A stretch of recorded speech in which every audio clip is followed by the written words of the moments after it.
नमस्कार। तो आज हम चैप्टर 7 शुरू करने जा रहे हैं। इस चैप्टर में हम समझेंगे कि टेक्नोलॉजी हॉस्पिटल फार्मेसी में कैसे काम करती है। हमारा टॉपिक है application of computers in hospital pharmacy practice, electronic health records and software used in hospital pharmacy. तो इसमें हम 3 मुख्य चीज़ें देखेंगे। सबसे पहले, हॉस्पिटल फार्मेसी के कामों में कंप्यूटर का क्या उपयोग है। दूसरा, इलेक्ट्रॉनिक हेल्थ रिकॉर्ड्स यानी EHRs क्या होते हैं।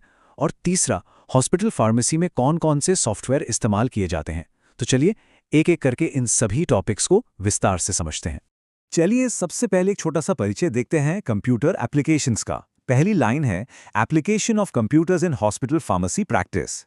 Computer plays an important role in development of clinical pharmacy practice and basic pharmacy research. इसका मतलब ये है कि कंप्यूटर्स हॉस्पिटल फार्मेसी प्रैक्टिस में एक बहुत ही महत्वपूर्ण भूमिका निभाते हैं, खासकर क्लिनिकल फार्मेसी प्रैक्टिस और बेसिक फार्मेसी रिसर्च को विकसित करने में। अगली लाइन है the use of computer in hospital administration and medical research become the need of large hospitals. मतलब जो बड़े अस्पताल होते हैं वहां पर एडमिनिस्ट्रेशन के कामों के लिए और मेडिकल रिसर्च के लिए कंप्यूटर एक जरूरत बन चुके हैं। अब हॉस्पिटल फार्मेसी क्या है? बॉक्स में इसकी परिभाषा दी गई है। Hospital pharmacy is the health care service which comprises the art, practice and profession of choosing, preparing, storing, compounding and dispensing medicines and medical devices, advising healthcare professionals and patients on their safe, effective and efficient use. सरल शब्दों में ये एक ऐसी स्वास्थ्य सेवा है जिसमें दवाइयों को चुनना, तैयार करना, स्टोर करना, बनाना और मरीजों तक पहुंचाना शामिल है। साथ ही हेल्थ केयर प्रोफेशनल्स और मरीजों को उनके सुरक्षित और असरदार इस्तेमाल के बारे में सलाह देना भी इसी का हिस्सा है। नीचे कुछ और पॉइंट्स हैं। The computer has become a very common tool in all the areas of science and technology. यानी कंप्यूटर विज्ञान और प्रौद्योगिकी के हर क्षेत्र में एक आम उपकरण बन चुका है। The field of pharmacy has immensely benefited by the use of computers. मतलब फार्मेसी के क्षेत्र को कंप्यूटर के इस्तेमाल से बहुत ज्यादा फायदा हुआ है। और आखिरी line, the complete field of pharmacy requires computers. यानी फार्मेसी का पूरा क्षेत्र अब कंप्यूटर पर निर्भर है। तो इस चैप्टर में हम 3 मुख्य भागों पर ध्यान देंगे: कंप्यूटर के सामान्य उपयोग, इलेक्ट्रॉनिक हेल्थ रिकॉर्ड्स और फार्मेसी में इस्तेमाल होने वाले सॉफ्टवेयर। ठीक है, तो अब देखते हैं हॉस्पिटल फार्मेसी प्रैक्टिस में कंप्यूटर के क्या-क्या उपयोग हैं। जैसा कि यहाँ लिखा है, computers have transform the health care industry including hospital pharmacy practice. यानी कंप्यूटर्स ने हेल्थ केयर इंडस्ट्री, जिसमें हॉस्पिटल फार्मेसी भी शामिल है, को पूरी तरह से बदल दिया है। पहला उपयोग है मेडिकेशन मैनेजमेंट। अब इसके अंदर लिखा है, computerised systems are used to manage medication administration, prescription orders and inventory control. इसका मतलब है कि कंप्यूटर वाले सिस्टम का उपयोग दवा देने की प्रक्रिया, डॉक्टर के पर्चे के ऑर्डर्स और दवाओं के स्टॉक को कंट्रोल करने के लिए किया जाता है। This system can track medication usage, monitor medication errors and streamline medication distribution. मतलब यह सिस्टम ये पता लगा सकता है कि कौन सी दवा कितनी इस्तेमाल हुई है, दवा देने में होने वाली गलतियों पर नजर रख सकता है और दवा के वितरण की पूरी प्रक्रिया को आसान और व्यवस्थित बना सकता है। दूसरा उपयोग है clinical decision support. Pharmacists use computer-based tools to help make clinical decisions regarding drug therapy. यानी फार्मासिस्ट कंप्यूटर आधारित उपकरणों का इस्तेमाल करते हैं ताकि वे दवा से जुड़े क्लिनिकल निर्णय ले सकें। These tools provide access to patient records, drug interactions and patient-specific information. ये उपकरण उन्हें मरीज के मेडिकल रिकॉर्ड, कौन सी दवाएं आपस में रिएक्शन कर सकती हैं और मरीज से जुड़ी अन्य जरूरी जानकारी तक पहुंच प्रदान करते हैं, जिससे सही फैसला लेने में मदद मिलती है। चलिए अब लिस्ट में आगे बढ़ते हैं। तीसरा एप्लीकेशन है इलेक्ट्रॉनिक मेडिकल रिकॉर्ड्स या EMRS। Electronic medical records EMRS pharmacist को मरीज के रिकॉर्ड्स देख सकते हैं, जिसमें उनकी पूरी मेडिकल हिस्ट्री, कौन सी दवाएं चल रही हैं, उन्हें किस चीज से एलर्जी है और उनके लैब टेस्ट के रिजल्ट्स शामिल होते हैं। EMRS के जरिए फार्मासिस्ट बहुत तेजी से मरीज की जानकारी देख सकते हैं और ये पहचानने में मदद मिलती है कि कहीं कोई दवा रिएक्शन तो नहीं करेगी। ये मरीज की सुरक्षा के लिए बहुत जरूरी है, जैसा कि यहाँ हाईलाइट किया गया है, आइडेंटिफाई ड्रग इंटरैक्शंस। चौथा एप्लीकेशन है बारकोड टेक्नोलॉजी। बारकोडिंग टेक्नोलॉजी का इस्तेमाल ये ट्रैक करने के लिए किया जाता है कि दवा का उपयोग कैसे हो रहा है और दवा देने में होने वाली गलतियों को रोकने के लिए बारकोड्स को स्कैन किया जाता है ताकि ये पक्का हो सके कि सही दवा सही खुराक में और सही तरीके से दी जा रही है। इससे गलती की संभावना बहुत कम हो जाती है। अब हम इस सेक्शन के आखिरी 2 एप्लीकेशंस को देखते हैं। पांचवा है telepharmacy. Telepharmacy involves the use of technology to remotely manage pharmacy operations. इसका मतलब है कि टेलीफार्मेसी में टेक्नोलॉजी का इस्तेमाल करके दूर से ही फार्मेसी के कामों को मैनेज किया जाता है।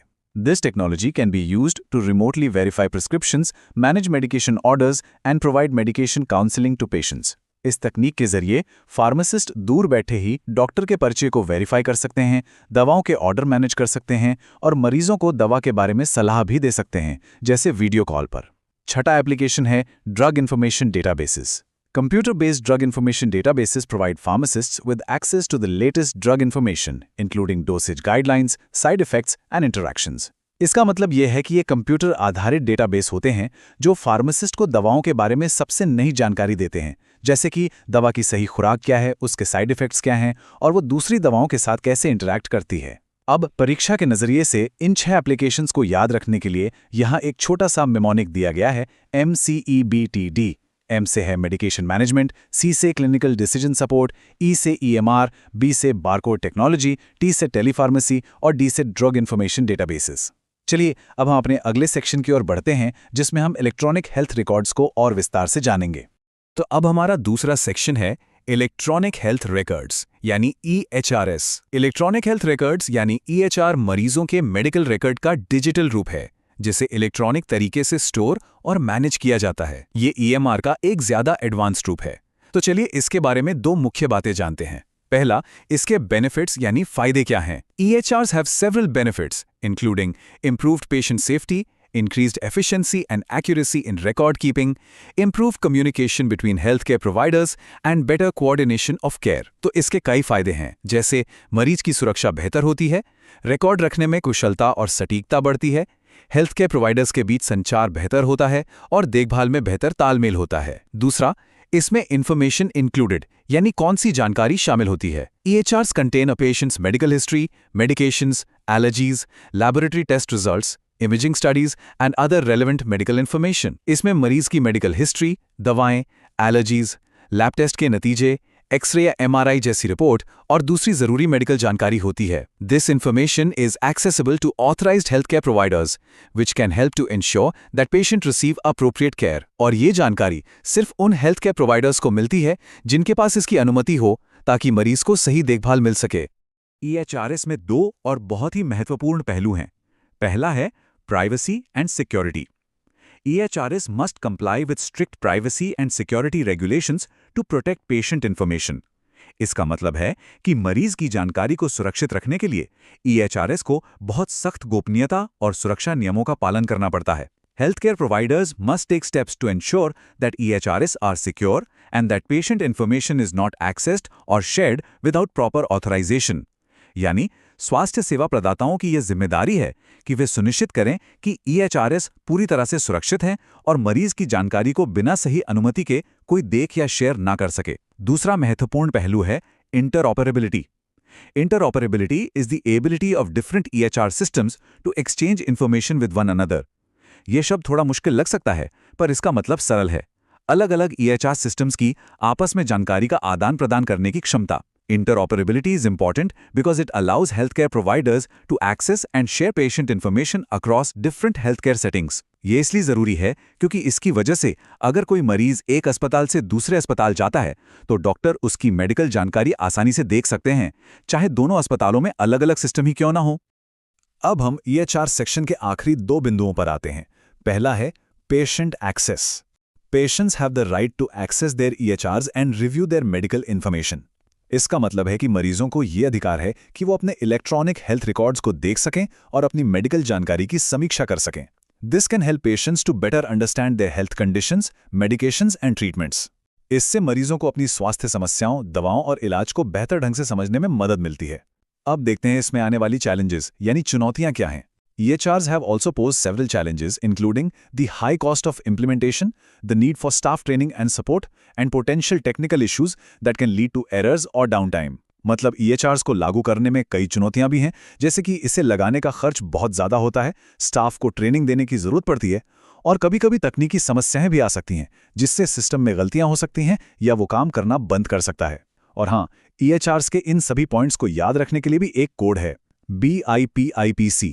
B से बेनिफिट्स, I से इंफॉर्मेशन, P से प्राइवेसी, अगले I से इंटरऑपरेबिलिटी, P से पेशेंट एक्सेस और C से चैलेंजेस। चलिए अब हम अपने तीसरे और अंतिम सेक्शन पर आते हैं, software used in hospital pharmacy. Hospital pharmacies rely on several software programs to manage their operations efficiently. इसका मतलब ये है कि हॉस्पिटल फार्मेसी अपने काम को कुशलतापूर्वक करने के लिए कई तरह के सॉफ्टवेयर प्रोग्राम पर निर्भर करती हैं। पहला और सबसे मुख्य सॉफ्टवेयर है pharmacy information systems (PIS). Pharmacy Information Systems (PIS) are used to manage medication orders, medication dispensing and inventory control. यानी PIS का इस्तेमाल दवाओं के ऑर्डर्स, दवाओं के वितरण और स्टॉक को मैनेज करने के लिए किया जाता है। PIS can track medication usage, monitor medication errors and streamline medication distribution. यह सॉफ्टवेयर ये भी ट्रैक कर सकता है कि कौन सी दवा कितनी इस्तेमाल हुई, दवा देने में होने वाली गलतियों पर नजर रख सकता है और वितरण प्रक्रिया को व्यवस्थित कर सकता है। दूसरा सॉफ्टवेयर है इलेक्ट्रॉनिक हेल्थ रिकॉर्ड्स (EHR). इसके बारे में हम पहले ही पढ़ चुके हैं। Electronic health records (EHRs) are digital versions of patients' medical records that include medication history, allergies, laboratory results, and other relevant medical information. Pharmacy में यह एक सॉफ्टवेयर की तरह काम करता है जो फार्मासिस्ट को मरीज की पूरी मेडिकल जानकारी देता है। EHRs can improve medication safety by providing healthcare providers with accurate and up-to-date information about patients' medications. इससे दवा की सुरक्षा बेहतर होती है क्योंकि प्रोवाइडर्स को मरीज की दवाओं के बारे में सही और ताज़ा जानकारी मिलती है। सॉफ्टवेयर की इस लिस्ट में अगला है clinical decision support systems (CDSS). Clinical Decision Support Systems provide healthcare providers with patient-specific information including drug interactions, contraindications and dosage guidelines. इसका मतलब है कि ये सिस्टम हेल्थ केयर प्रोवाइडर्स को मरीज से जुड़ी खास जानकारी देते हैं, जैसे कि दवाओं के बीच क्या रिएक्शंस हो सकते हैं, किन परिस्थितियों में कोई दवा नहीं देनी चाहिए और दवा की सही खुराक क्या होनी चाहिए। CDSS can help healthcare providers make informed decisions about medication therapy. सरल शब्दों में यह सिस्टम हेल्थ केयर प्रोवाइडर्स को दवा के बारे में सोच समझकर फैसला लेने में मदद करता है। चौथा सॉफ्टवेयर है barcode medication administration (BCMA). Barcode Medication Administration (BCMA) is used to track medication administration and prevent medication errors. इसका उपयोग दवा देने की प्रक्रिया को ट्रैक करने और गलतियों को रोकने के लिए किया जाता है। BCMA uses barcode scanning technology to verify the correct medication, dose and administration route. ये बारकोड स्कैनिंग टेक्निक का इस्तेमाल करके ये सुनिश्चित करता है कि मरीज को सही दवा सही खुराक में और सही तरीके से दी जा रही है। और अब सॉफ्टवेयर सेक्शन के आखिरी दो बिंदु। पांचवा है ऑटोमेटेड डिस्पेंसिंग कैबिनेट्स (ADC). जैसा कि इस चित्र में देखा जा सकता है, automated dispensing cabinets (ADC) are used to store and manage medication inventory in hospital pharmacies. ये एक तरह की ऑटोमेटेड अलमारी होती है जिसका इस्तेमाल हॉस्पिटल फार्मेसी में दवाओं के स्टॉक को स्टोर करने और मैनेज करने के लिए किया जाता है। ADC can help to reduce medication errors, improve medication tracking and increase efficiency in medication dispensing. ADC दवा देने में होने वाली गलतियों को कम करने, दवाओं की ट्रैकिंग को बेहतर बनाने और दवा वितरण में कुशलता बढ़ाने में मदद कर सकता है। छठा और अंतिम सॉफ्टवेयर है inventory management systems. Inventory management systems are used to track medication inventory levels, expiration dates and reorder points. इसका मतलब है कि इन सिस्टम्स का उपयोग दवा के स्टॉक के लेवल, उनकी एक्सपायरी डेट्स और कब उन्हें दोबारा ऑर्डर करना है, ये सब ट्रैक करने के लिए किया जाता है।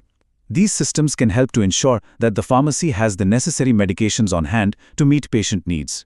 ये सिस्टम ये सुनिश्चित करने में मदद करते हैं कि फार्मेसी में मरीजों की ज़रूरतों को पूरा करने के लिए ज़रूरी दवाएं हमेशा उपलब्ध रहें।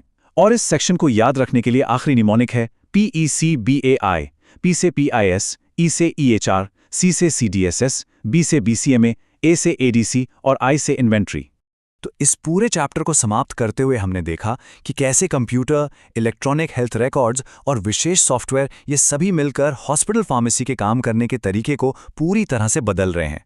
दवा के मैनेजमेंट से लेकर स्टॉक कंट्रोल तक ये सभी टेक्नोलॉजी एक साथ मिलकर एक ही लक्ष्य को पूरा करती हैं: स्वास्थ्य सेवा को ज़्यादा सुरक्षित, ज़्यादा कुशल और ज़्यादा प्रभावी बनाना। इन तकनीकों की मदद से गलतियां कम होती हैं, फार्मासिस्ट बेहतर निर्णय ले पाते हैं और ये भी सुनिश्चित होता है कि मरीजों को सही समय पर सही देखभाल मिले। ये सब देखने के बाद एक सवाल मन में आता है, भविष्य में और कौन सी नई टेक्नोलॉजी इस क्षेत्र में आएगी और मरीजों की देखभाल को और भी बेहतर बनाएगी? ये सोचने वाली बात है।